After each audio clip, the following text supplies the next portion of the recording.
یوم عاشورہ اللہ تعالیٰ کے عظیم دنوں میں سے ایک دن ہے. یوم عاشورہ اللہ تعالیٰ کے عظیم دنوں میں سے ایک دن ہے. عظمت والا دن ہے, عظمت والا دن ہے. ٹھیک ہے. جیسے کہ اللہ تعالیٰ نے ارشاد فرمایا سورہ ابراہیم کی آیت نمبر 5 میں اللہ نے فرمایا وَذَكِّرْهُمْ بِأَيَّامِ اللَّهِ, اللہ نے فرمایا کہا اور انہیں اللہ کے احسانات یاد دلا دو, اور ان کو اللہ کے احسانات یاد دلا دو, اللہ کے احسانات یاد دلا دو. ٹھیک. اور ایسا کب ہوا, یہ احسان ہم کیسے یاد کر سکتے ہیں؟ یہ عظیم دنوں میں سے اللہ تعالیٰ نے اس دن موسیٰ علیہ السلام کی قوم کو, موسیٰ علیہ السلام کی قوم کو فرعون سے نجات دی تھی. کیونکہ 10 جو محرم ہیں, جو یہودی اس دن روزہ رکھتے تھے, جن کی مخالفت میں اللہ کے رسول صلی اللہ علیہ وسلم نے روزہ رکھا, وہ کیوں رکھتے تھے؟ کیونکہ اس دن اللہ تعالیٰ نے بنی اسرائیل کو, ہم سے پہلے مسلمانوں کو, ہم سے پہلے انبیاء کو ماننے والوں میں سے ایک نبی کو, برگزیدہ اولو العزم نبی کو ماننے والے ایک قوم جو موسیٰ علیہ السلام کی قوم تھی, ان کو اللہ نے آزادی دی تھی. وہ ہم سے پہلے ایمان لانے والوں کو آزادی دی تھی, اور اس فرعون کو اور اس کے لشکر کو ہلاک کیا تھا. گویا ایول کو, برائی کو اللہ تعالیٰ نے ختم کیا تھا اس دن. تو لہٰذا اس اعتبار سے یہ ایک عظیم دن ہے, اور اللہ کی جو ہے احسانات یاد دلاتا ہے یہ دن. یہود اس دن مدینہ کے اندر کیا کرتے تھے؟ اس دن روزہ رکھتے تھے اور عید مناتے تھے, اور ان کی عورتیں زیورات وغیرہ پہنتی تھی. وہ لوگ پہلے سے کرتے تھے, ان کی عورتیں زیورات وغیرہ پہنتی تیار ہوتی تھی اس دن. ٹھیک ہے. تو بہرحال ایک عظیم دن ہے. تو اس نعمت کے شکر میں موسیٰ علیہ السلام نے اس دن روزہ رکھا تھا, اور اسی نعمت کے شکر میں بنی اسرائیل اور نبی اکرم صلی اللہ علیہ وسلم کے زمانے کے یہود روزہ رکھتے تھے, یاد رکھیے. اور اسی نعمت کے شکر میں جو موسیٰ علیہ السلام نے ادا کیا تھا 10 کو, ایک عظیم دن تھا, جو کہ نبی اکرم صلی اللہ علیہ وسلم نے روزہ رکھا تو وہ سنت ہو گیا, اور اصحاب کو کہا روزہ رکھو, تو لہٰذا ہمارے لیے مستحب ہوگا کہ ہم بھی اس دن روزہ رکھیں. گویا ہم بھی پچھلے لوگوں کی خوشی میں شامل ہو رہے ہیں. گویا یہ موسیٰ علیہ السلام ان کی قوم کے لیے, بنی اسرائیل کے لیے انڈیپینڈنس ڈے تھا, فرعون سے نجات کا دن تھا, آزادی کا دن تھا, جس نے غاصبانہ طور سے, غلط اور ظالمانہ طور سے ان پہ قبضہ کر رکھا تھا اور ان کو غلام بنا دیا تھا اپنی زمین کے. سمجھا؟ تو گویا یہ دن اللہ کے شکر کا دن ہے, ایک عظمت والا دن ہے.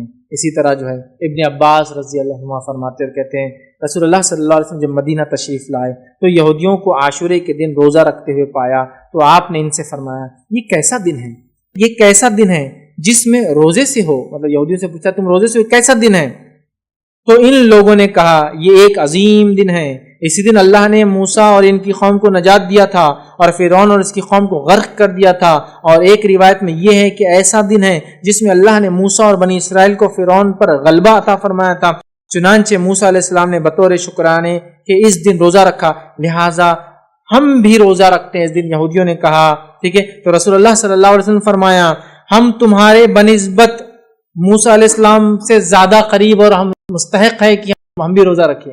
ہم تو موسیٰ علیہ السلام سے تم سے بھی زیادہ قریب ہے, کیونکہ تم نے تو دوسرا دین اختیار کر لیا, ہم تو اسی دین پر جو موسیٰ علیہ السلام لائے تھے. تو جب یہودیوں نے کہا کہ ہم اس موسیٰ نے چونکہ اس خوشی میں روزہ رکھا تھا, ہم بھی اس خوشی میں شکرانے میں روزہ رکھتے ہیں, تو اللہ کے رسول نے فرمایا ہم زیادہ مستحق ہے کہ موسیٰ کی اس خوشی میں شامل ہو اور شکر ادا کریں. لہٰذا ہاں آپ نے کہا موسیٰ علیہ السلام کے زیادہ قریب وہ مستحق ہے. چنانچہ اللہ کے رسول صلی اللہ علیہ وسلم نے اس دن کا روزہ رکھا اور صحابہ کرام کو بھی اس دن کا روزہ رکھنے کا حکم دیا. تو گویا ہم بھی پچھلے لوگوں کی خوشیوں میں شامل ہو رہے ہیں جو ہم سے پہلے ایمان والے تھے. اس عظیم دن اللہ رب العزت نے ان کو آزادی دی تھی, یاد رکھیں. اسی طرح عاشورہ ہمیں اس بات کی یاد دہانی کرتا ہے کہ مسلمانوں کے درمیان آپسی گہرا تعلق ہے, چاہے ہم زمین زمانے کے اعتبار سے دور ہو, آپسی گہرا تعلق ہے. عاشورہ یہ ہم کو پیغام دیتا ہے چاہے زمین اور زمانے کے اعتبار سے ہم بہت دور ہو سکتا کوئی مسلمان آج کسی اور ملک میں ہو, لیکن اگر تکلیف میں ہو تو ہمیں اس کا احساس ہونا چاہیے. اور زمانے کے اعتبار سے بھی اگر ہم سے دور ہو, جیسا موسیٰ علیہ السلام کی خوشی ہوئی, ہم بھی اس خوشی میں شامل ہوئے. اگر ہم سے پہلے کے لوگوں کو کسی کو تکلیف پہنچی تھی تو ہم بھی ان کے دکھ میں آج شامل ہیں. ہم کو تکلیف ہوتی ہے اس واقعے کو سن کے. اصحاب اخدود ہے نا, ہزاروں کی تعداد میں آگ میں جلا دیے گئے, ہم اس میں شامل ہیں. عیسیٰ علیہ السلام کو ماننے والوں کو ہزاروں کی تعداد میں بھوکے شیروں کے سامنے ڈال دیا جاتا تھا. آپ کو معلوم ہے رومی حکومت, بزنطینی حکومت بننے سے پہلے, مطلب رومن امپائر جب تک عیسائیت قبول نہیں کیا تھا, تو انہوں نے ہزاروں ہزار عیسائیوں کو جو عیسیٰ علیہ السلام پر ایمان لائے تھے بھوکے شیروں کے سامنے ڈال دیا. وہ تکلیف میں ہم بھی شامل ہوں، چاہے وہ آج یہود ہو اور نصارہ ہو، لیکن جب وہ ایمان لائے تھے اپنے نبی پہ تو ہم ان کی تکلیفوں میں شامل ہیں۔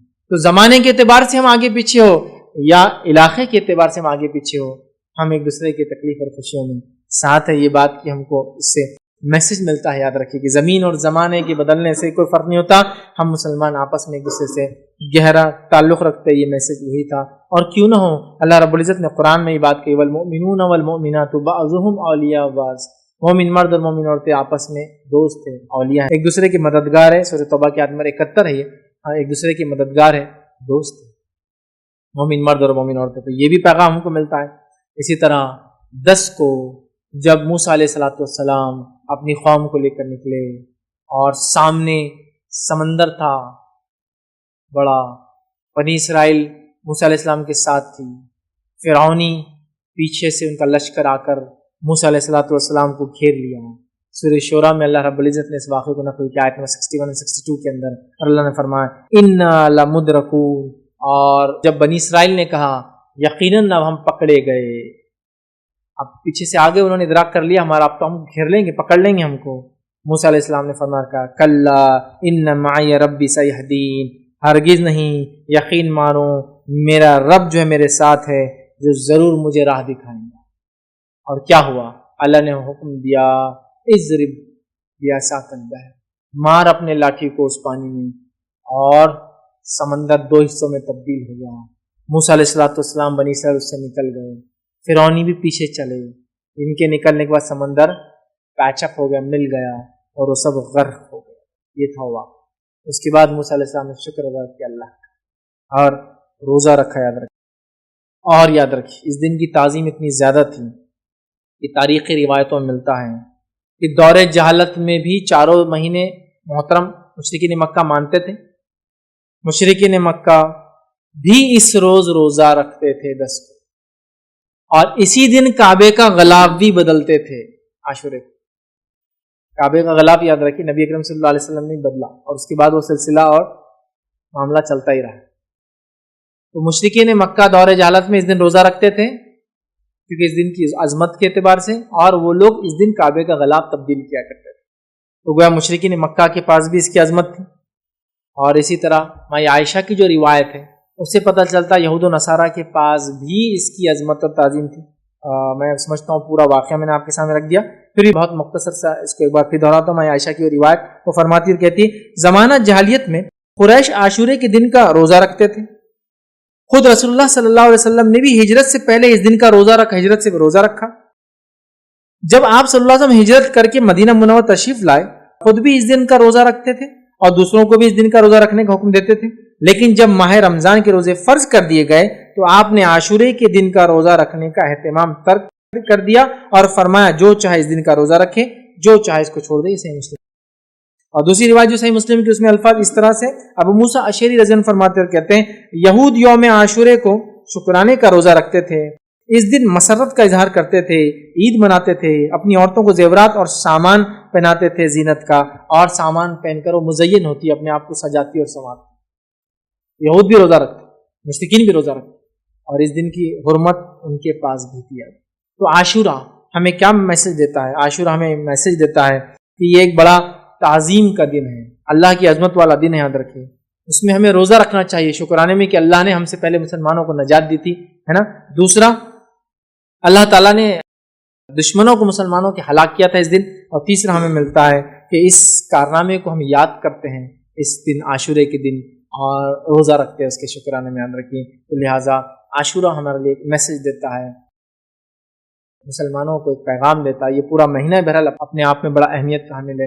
ویسے تو محرم وہی مہینہ ہے جس میں نبی کریم صلی اللہ علیہ وسلم مدینہ ہجرت کر کے اس دن پہلی محرم تھی جب آپ مدینہ پہنچے تھے، اسی سے ہجری سن اور سال بہرحال چالو ہوتا ہے۔ تو بڑی اس کی عظمتیں یاد رکھی۔ تو یہ تھی 7 فضائل اس مہینے کی عادت، اور میں سمجھتا ہوں 7 فضیلت میں یہ تو ہم کو واضح پتہ چلا، یہ حرمت والا مہینہ ہے، یہ نیکیوں کے کرنے والا مہینہ ہے، یہ معصیت اور گناہوں سے بچنے والا مہینہ ہے، کثرت سے روزے رکھنے کا مہینہ ہے، یہ اللہ تعالیٰ کا مہینہ ہے۔ اور اسی طرح اس میں عاشورے کا روزہ رکھنا ہے، 9، 10 ٹھیکے کا روزہ رکھنا ہے، کوشش کرنا ہے، نہ ہو سکے تو پھر 10 اور 11 کا بھی انشاءاللہ روزہ انسان رکھ سکتا ہے۔ اور یہ دن ہمیں یاد دلاتا ہے اور ہمیں دوسرے مسلمانوں سے زمین اور زمانے کے اعتبار سے ہم سے الگ کیوں نہ ہو، ان سے ہمارا رشتہ جوڑتا ہے، اخوت اور بھائی چارے کا ہمیں میسج دیتا ہے۔